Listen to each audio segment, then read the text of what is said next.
Ketika dipeluk, nah iblis membuat gerakan-gerakan yang akhirnya memunculkan hasrat si penjaga tadi. Nah, semakin dia melakukan gerakan-gerakan yang akhirnya benar-benar si penjaga benar-benar berhasrat dengan syahwatnya ya. Lalu si iblis berkata, dia mengajari lakukan ini kayak gitu.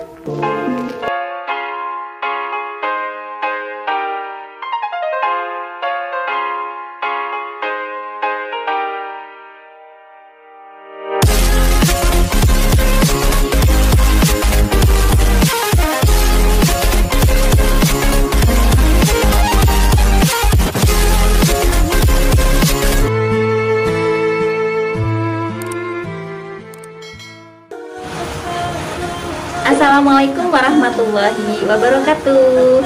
Halo hai teman-teman semua, jumpa lagi dengan saya di sini di Murni Turmiati channel inspiratif. Apa kabarnya teman-teman semua di sana? Alhamdulillah, mudah-mudahan semuanya sehat dan senantiasa dilancarkan rezekinya. Belum lama ini seorang public figure ya membuat pernyataan kontroversi. Beliau adalah seorang transgender dan ingin meminta ketika beliau meninggal itu dimakamkan secara perempuan, dan itu tentu saja ditentang oleh ulama ya, para ulama, karena ketika public figure ini lahir pada dasarnya kan emang dia berjenis kelamin laki-laki. Nah, di sini saya bukan untuk membahas masalah hukum ataupun fikih tentang terkait masalah itu ya, tapi di sini saya hanya akan membahas kok bisa sih di muka bumi ini dulu ada pasangan yang suka sesama jenis. Awal mulanya bagaimana? Nah, di sini yang akan kita bahas. Tapi sebelumnya, bagi teman-teman yang baru bergabung, jangan lupa tekan tombol like, komen, dan subscribe ya, agar teman-teman tidak ketinggalan info menarik dari channel ini. Dahulu di sebuah wilayah ada sebuah wilayah yang bernama Al-Mutafikah. Al-Mutafikah ini di dalamnya ada 5 kota, yaitu Sabah, Sarah, Amarah, Duma, dan Sodom. Dan dalam sebuah buku karya Muhammad Syahrir yang berjudul Perjumpaan dengan Iblis, disebutkan bahwa kota Sodom ini adalah kota yang diberi berbagai keanugerahan istimewa oleh Allah. Di antaranya tanahnya subur, makmur, dan masyarakatnya itu suka bergotong royong. Rupanya iblis tidak menyukai hal itu. Berbagai upaya sudah dilakukan iblis untuk menyesatkan kaum yang berada di kota Sodom ini, tetapi belum berhasil. Dan ketika masa paceklik tiba, kota-kota di sekitar kota Sodom ini sudah mulai paceklik ya, sudah mulai tandus. Tapi di daerah Sodom ini masih subur, sehingga banyak orang dari luar kota Sodom ini ikut ingin membeli berbagai bahan pangan dari kota Sodom. Dan ini dimanfaatkan oleh iblis untuk menyesatkan kaum Sodom. Jadi di sini iblis menyerupakan diri menjadi seorang anak kecil yang tampan. Setiap kaum Sodom pulang dari pekerjaannya setiap sore, pekerjaan mereka itu dirusak. Sampai akhirnya mereka itu benar-benar siapa sih yang merusak ini? Kaum Sodom ini mulai bermusyawarah untuk menjebak siapa pelakunya, dan nanti ketika ketangkap akan diberi hukuman yang berat. Nah, sampai akhirnya benar-benar tertangkap iblis yang sudah menyerupakan diri menjadi seorang anak kecil yang tampan rupawan. Di situ dia memasukkan perangkap ya, lalu ditangkaplah si iblis ini oleh orang-orang kaum Sodom. Nah, karena emang anaknya itu masih kecil, sambil menunggu di masa tahanan ya, ibaratnya sambil menunggu masa hukumannya, orang-orang Sodom ini berharap datang walinya atau keluarganya atau kerabatnya untuk mencari ya.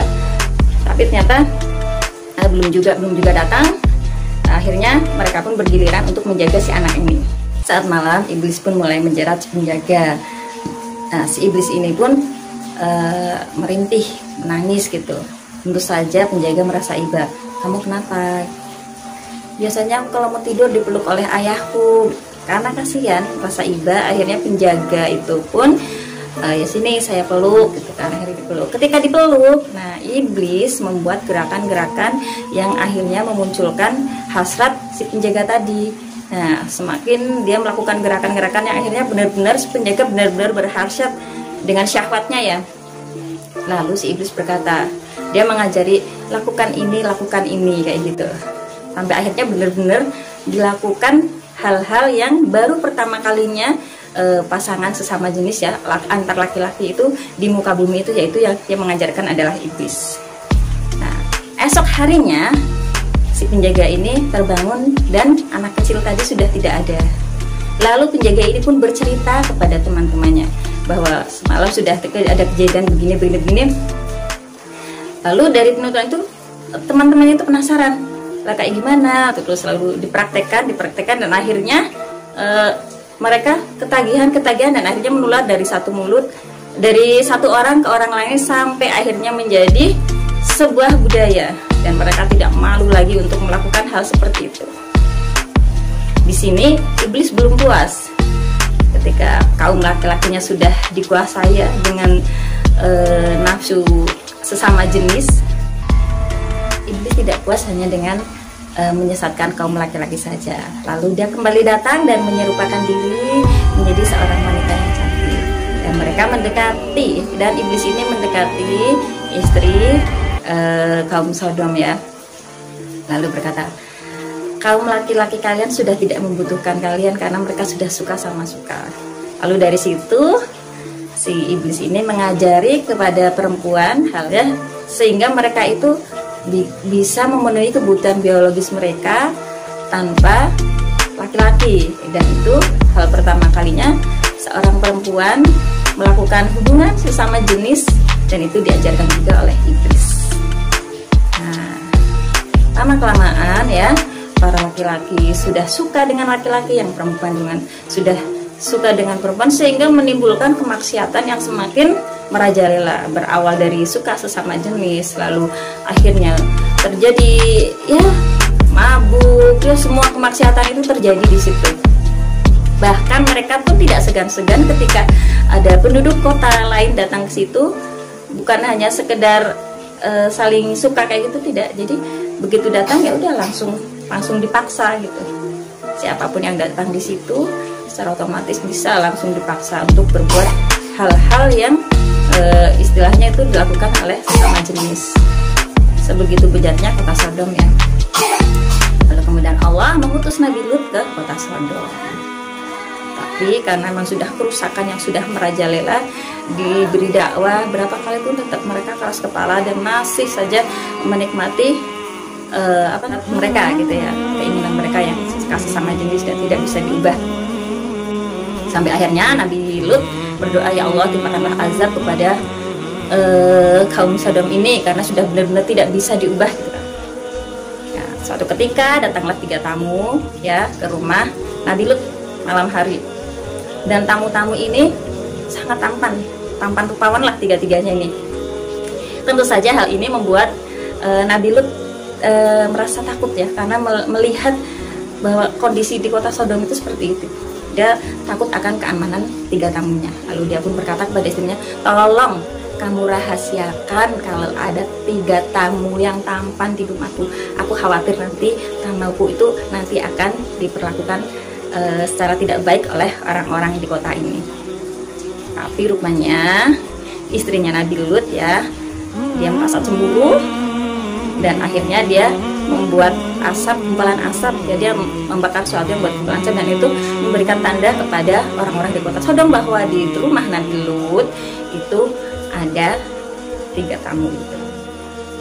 Dan salah satu hal yang membuat dakwah Nabi Lut ini tidak berhasil adalah karena istrinya ini senantiasa membocorkan apapun yang mau dilakukan oleh Nabi Lut itu langsung dibocorkan kepada kaumnya gitu. Jadi istrinya Nabi Lut ini secara tidak langsung itu menusuk dari belakang.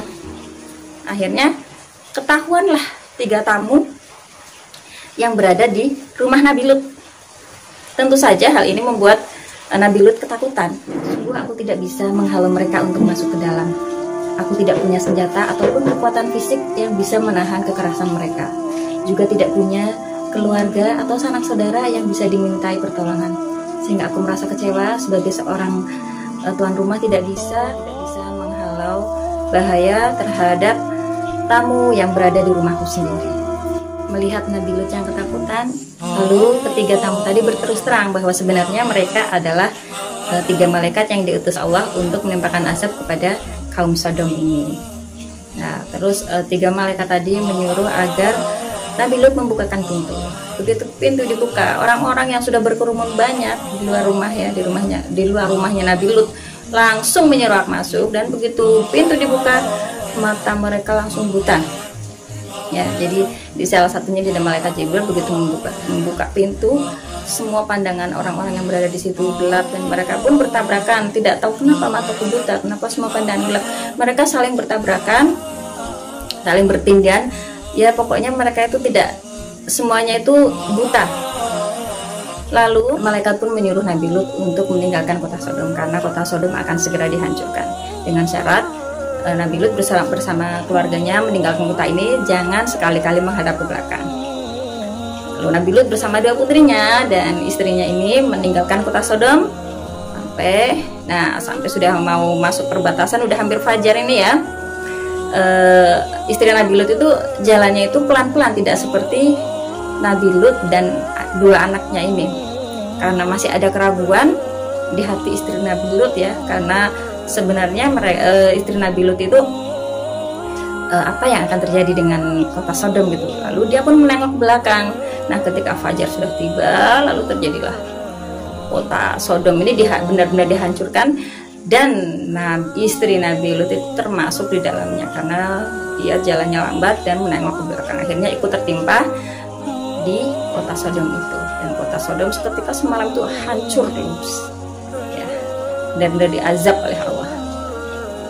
Benar-benar hilang kotanya, semua penduduknya benar-benar ditimpa azab. Nah kejadian seperti di kota Sodom ini juga pernah terjadi di beberapa negara, diantaranya adalah kota Pompei ya, yang pernah juga dimusnahkan habis oleh Allah Subhanahu Wa Taala. Dan di Indonesia juga jangan salah, juga dulu pernah di tahun 1955 ada sebuah dukuh namanya Dukuh Legetang.